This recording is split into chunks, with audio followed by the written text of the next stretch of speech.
My name is Philip Waddell. I'm an assistant professor of classics at the University of Arizona. The best account we have of Nero, we have two great ones. We have one by the historian Tacitus and one by the biographer Suetonius. Tacitus weaves the narrative of Nero into his Annales, which is a longer historical work going from the death of Augustus all the way through, we presume, the death of Nero.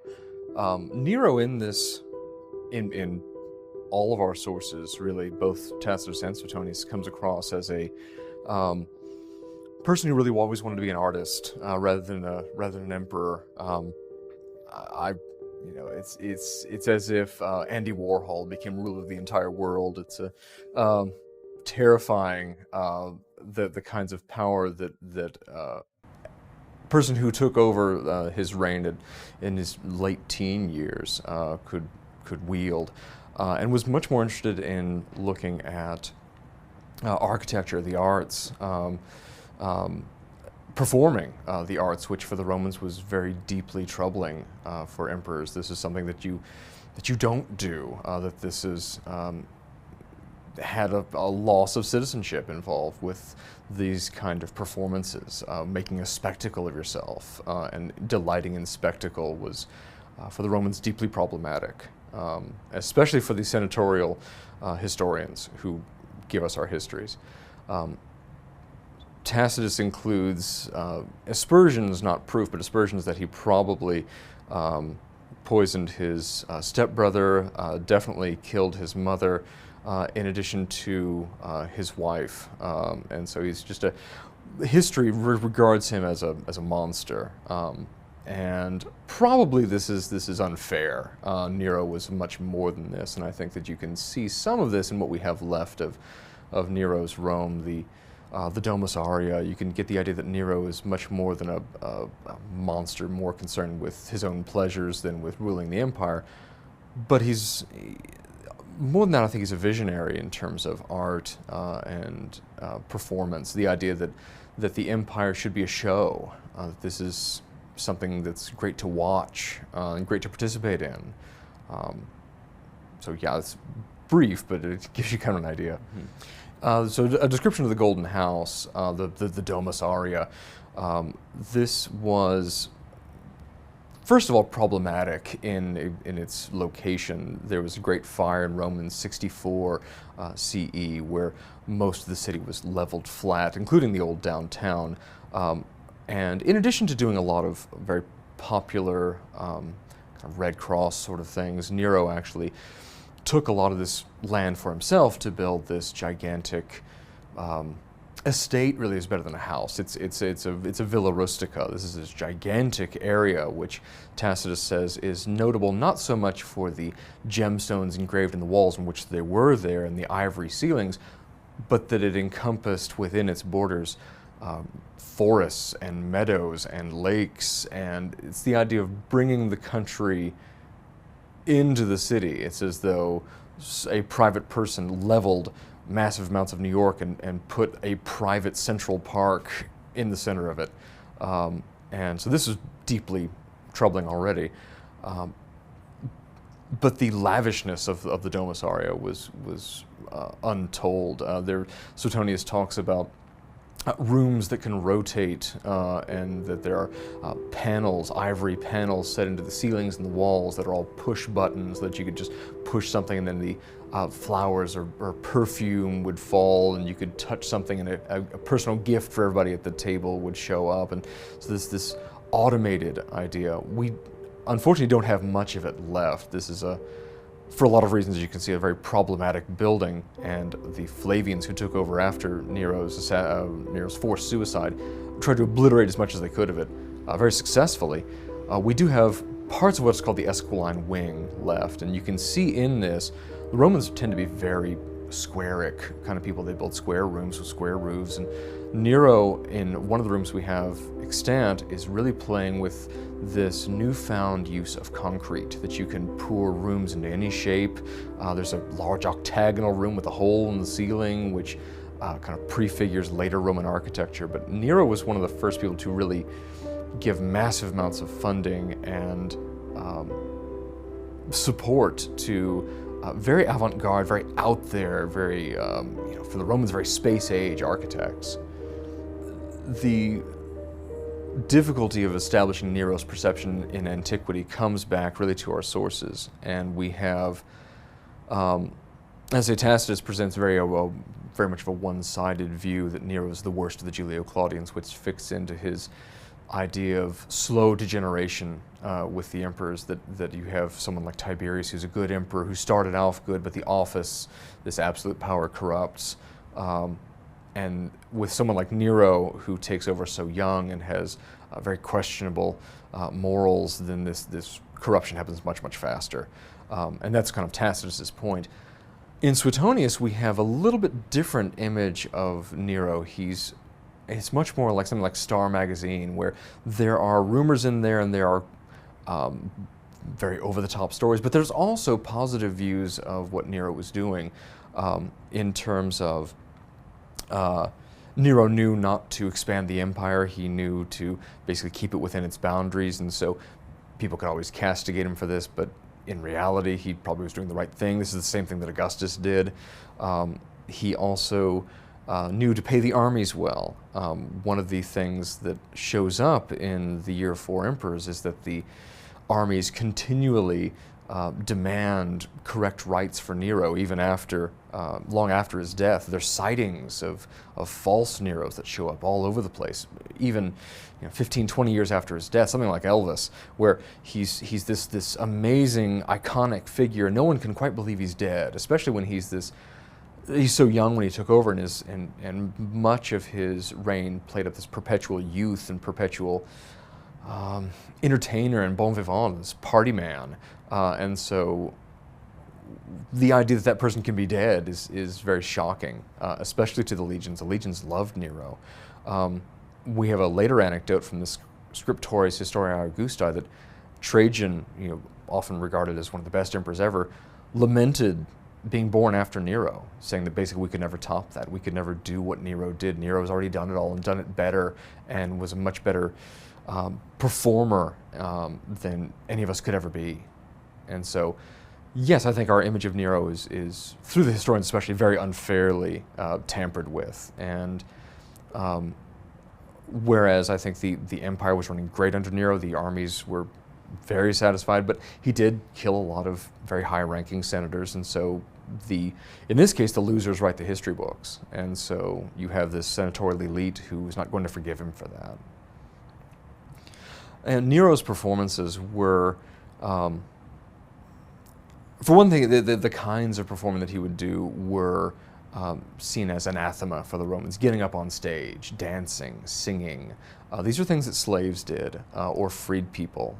These are not things that free citizens, let alone senators, let alone an emperor, would do. He also apparently had a huge desire to drive chariots. He wanted to be a professional charioteer in addition to a professional singer and a professional actor. One of the things that he would do actually with his acting, this is what shows up a lot in Suetonius, that people would make comments about this stuff, is that he would perform as an actor the most un-PC, inappropriate topics. He would enact Hercules' Furens, in which Hercules, that part of the myth, kills his wife and children shortly after killing his own wife and child. And so with Nero, I think later on in his reign began to live increasingly in a world of make-believe. Reality is make-believe is reality. Nero infamously also would have guards throughout the audience. And so if you're falling asleep while the emperor is singing, the guards will notice you and you could be arrested or killed for that. So there's the idea which Shadi Barch has made famous in her Actors in the Audience. This is what the Roman people became. They became professional audience goers for this professional performer. And yeah, Rome had never seen anything like it before. There were definitely mutinies during Nero's reign, but he's not unusual in this. Even some of the best, who we regard as the best emperors, have these mutinies. Augustus had mutinies, Tiberius had mutinies. Nero's problem was that he didn't deal with it, that he preferred to believe in a way that it didn't exist. And so I think that might point to a kind of a detachment from reality, which we might consider mental illness. But that was the issue, is not that the soldiers were unhappy. The soldiers in the Roman Empire were generally unhappy. The terms of service were not that great, and so they had to have this idea of firm discipline. And when there was originally a very small mutiny, which was then not dealt with, and Nero didn't dispatch anyone to deal with it, and it kept festering until it became a real problem. Tacitus, I think, is first and foremost a Roman historian, which is very different than a modern historian. A Roman historian is much more like a producer of, say, a modern historical-based miniseries, where he really wants characters, and the characters should be very realistic and true to the major events. But I think Tacitus is very stagey in his portrayal, that he, even at the level of the Latin, will leave a lot up to the reader, and a lot of it's done by innuendo and insinuation. There's a construction in Latin called the ablative absolute, which is a detached part of the sentence entirely, which can be translated as either a when or a since or an although, and the reader has to make that call. Usually in writers, the information put into these constructions is unimportant. With this person, being emperor, this happened. During May of that year, this happened. With Tacitus, it's the other way around. All the important information is loaded into these ablative absolutes, so that the reader has to make these choices about, is it although Nero's emperor that Rome is in trouble, or is it because Nero is emperor that Rome is in trouble? And Tacitus will guide you all the way through, and he'll give you what are called loaded alternatives. It's either that Nero is a wonderful person who never did anything wrong, or it's that he's a horrible monster who's killed members of his own family. Then Tacitus will support the second view. Since he's a horrible monster that killed members of his own family, we can go on and say further things about him. For example, one of the most famous things people think about with Nero is the Great Fire of Rome. So the Fire of 64 happens, most of Rome burns, Nero builds the Domus Aurea at the end of it. But during it, according to Tacitus, Nero is actually out of town. He's at Antium. He's at one of his country estates.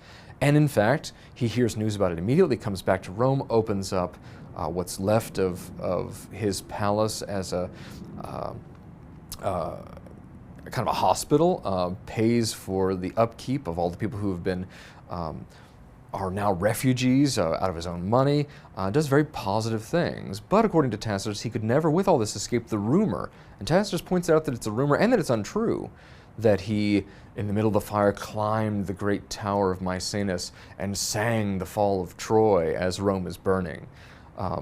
And this is given some credence. I think Tacitus is juxtaposing events that didn't happen the same day, but later on, and possibly this is this kind of un-PC bad taste that Nero was infamous for, played the fall of Troy as a stage play. And there's several things. He was kind of interested in fire. He did a play called The Burning House, where he actually on stage burns down a house, and people can carry away whatever's the goods of the house as rewards for showing up.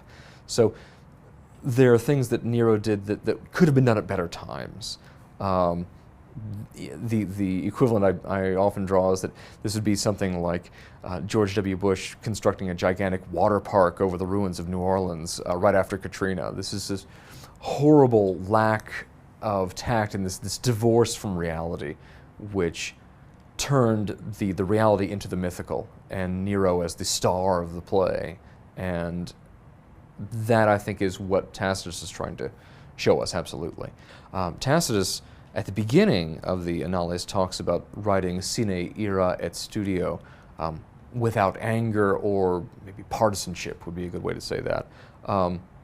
This is not to say that he's out for the truth, the whole truth, and nothing but the truth. He's just saying that he's not motivated by any personal hatreds or personal favors that he owes to his subjects. In fact, his subjects were probably dead before he was born. So we tend to forget that. We think Tacitus is ancient and Nero's ancient, and Tacitus is writing a good 60 years after Nero. So something like someone now writing about JFK and Joe Kennedy and all the possible scandals there, and we know what to expect with certain narratives, so we think, and at a point the myth becomes more true than reality, and Tacitus, I think, is part of that process.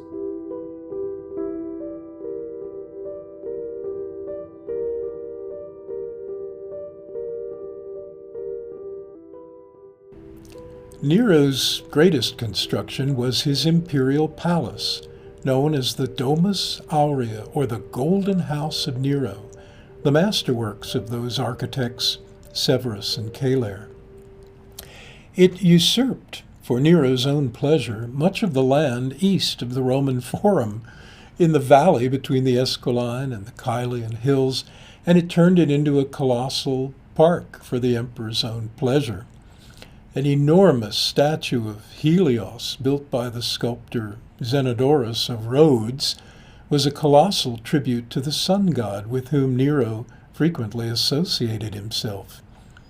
Rhodes had long been famous for its giant sculptures to their sun god, going back to the famous Colossus of Rhodes, made by Charis of the Rhodian city Lindos in the later 3rd century BC.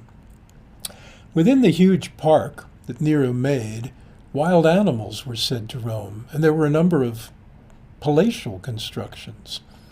The emperor even turned a temple, which had been in the process of being dedicated to his predecessor Claudius, into a huge nymphaeum, or fountain, for his own pleasure. Within the Domus Aurea was a palace block, which featured an octagonal-shaped central triclinium. There were side rooms where guests might watch entertainment in the center of the room. The room had a dome over it, complete with its own oculus, a kind of opening at the top to let the sunlight in. This remarkable room had its concrete poured dome suspended by horizontal stone struts that propped the dome and abutted a series of rooms that radiated around the dome and in which the dinner guests might sit. These horizontal proto-flying buttresses were a remarkable invention, and they preceded the great flying buttresses associated with Gothic cathedrals of the 12th through 15th centuries throughout Europe. The buttresses in the Domus Aurea also served to push the side rooms slightly away from the center, from the octagonal room, just enough to allow lighting to come in and illuminate these rooms. And this was yet another clever innovation. Another important aspect of Nero's Domus Aurea is the way in which the dome is suspended in the octagonal room. Instead of columns, the room features trapezoidal-shaped piers, which turn, as they go up, into a curving interior surface. This transitional pier that moves from an angular shape to a curved interior form above is known as a pendentive, Pendentive, a pendentive. And this is perhaps the first developed use of it that we know about in Roman architecture. Recently, evidence of another area of Nero's palace has been found and seems to have been fitted out with a rotating dome that could be turned with winches for dramatic effect.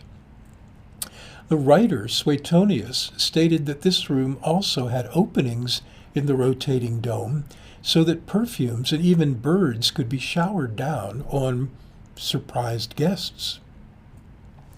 Opposite the entry to the octagonal room, there was even a waterfall at the back, which flowed down a series of small steps.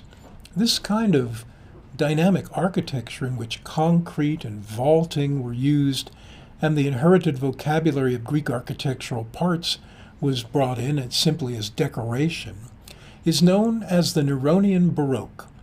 It's a return to the creative flamboyance that we had seen so popularly in the later 2nd and early 1st centuries BCE at sites like the Sanctuary of Fortuna Primigenia at Praeneste. In the Domus Aurea, columns of different sizes are juxtaposed, Strong polychromy is achieved with a wide variety of imported stones, and walls push in and pull out. This is all a part of the Neronian Baroque. And so is the idea of being able to see something straight ahead that you could focus on, but you couldn't reach it directly. Instead, you'd have to go around a circuitous or interrupted route to get to your goal. And along the way, these interruptions could be fountains, statues that provided a kind of distractions along your route. The painting scheme at the Domus Aurea is generally assigned to what we call the fourth style, or what would be the fourth style if the site were at Pompeii. If we leave Rome for a minute and go to Pompeii, we can see abundant examples of fourth style painting, because that's the style that was in vogue when the city was destroyed, when Mount Vesuvius erupted in 79 CE. The style started close to the mid-1st century, and it continued until the end of the century, long after Pompeii had been destroyed. Although it evolved over time and differed from artist to artist, it did have some general characteristics, just as the other three styles of Pompeian painting did too. There was a tendency to use square tabulae, or picture frames, Tabulae, rather than to let figures occupy the wall with a big single colored background behind them. The figures became more solid and less sketchy, less attenuated. There was a gradual return to monumental architectural forms, even though they were often of a fantastic nature. But the delicate reedy columns that we saw in the third style, they slowly fade away in favor of more substantial architecture and columns. The male figures tend to be weightier, more muscular, and they have a brownish hue that's pretty dark, with white highlights kind of picking out the light playing on their bodies. At Pompeii's House of the Dioscuri, Dioscuri, named for a portrait of Castor and Pollux and their horses, which once adorned the entryway, the living room, or tablinum, Tablinum, offers, among numerous other paintings, an image of Achilles, whose mother, the nymph Thetis, wanted him to avoid military service with the Greeks at Troy because she knew he was destined to die there. Achilles, who was uncharacteristically light-skinned, was disguised as a girl by his mother when he was 9, and he was hidden and raised as a girl on the Cycladic island of Skyros. However, Odysseus and Diomedes, the crafty emissaries of King Agamemnon of the Mycenaeans, came looking for Achilles to make him serve in the Trojan War and help bring back Helen of Troy. Pretending to be merchants, they scattered gifts out for the people of Skyros, including female adornments, a shield, and a spear. When Achilles admired the military weapons, they knew they had their man, and he got drafted into the military. Much to the surprise in the painting of Queen Diomedes and Odysseus and Diomedes, they're all looking in wonder at this incredible hero who's been revealed before them. The painting is no doubt modeled from and based on a lost original Greek work of art, perhaps by Polygnotus of Athens or Athenian of Maroneia in Thrace, but the Pompeian artist has added his own touches, which is quite typical in the fourth style. Some of these characteristics include three-part depth recession of the figures. Another characteristic is to combine the depth with two-dimensional features. For example, if you look closely, you'll see that Odysseus, the palace guard, and Achilles himself form a sort of triangular group, two-dimensionally, even though they are not in the same plane three-dimensionally within the picture. So there's a lot of this tripartite depth recession that goes on in fourth style. And the figures reveal a kind of cross-diagonal arrangement, too. Diagonals going, almost forming an X, are very typical in fourth-style paintings, made up of the body parts of the various figures that form these geometric groupings. They really abound in the fourth style. The Pompeian artists often had small details, too, like ornaments, subsidiary figures, that weren't in the original painting that they were inspired by. The artists, you see, wanted to leave their own individual stamp, give their own interpretation of the original. And so they would copy the basics from the original, but then they would add their own ideas. Now, back in 1978, I was asked to excavate an archaeological site that was known as Kourion, Kourion. It was located on the island of Cyprus in the eastern Mediterranean.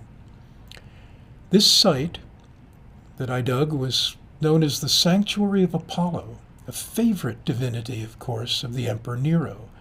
And to support this fact, the people of the Sanctuary of Apollo and the priests, they built a temple dedicated to Apollo in the reign of Nero. The temple got knocked over in a massive earthquake in 365 CE, leaving much of the temple structure fallen flat onto the ground. I was able to come back to Kourion and spend several years preparing the reconstruction of the Temple of Apollo, which has now become one of the main tourist attractions on the island today. I even made a movie about my work there and the work of our architect Jack Rutherford and his assistant Alexandra Korn in preparing the temple for rebuilding. This movie is not in good shape because it was made back in 79, so as the time of this lecture. But I thought you'd enjoy seeing what we went through to prepare the temple for its reconstruction. Have a look at this old film.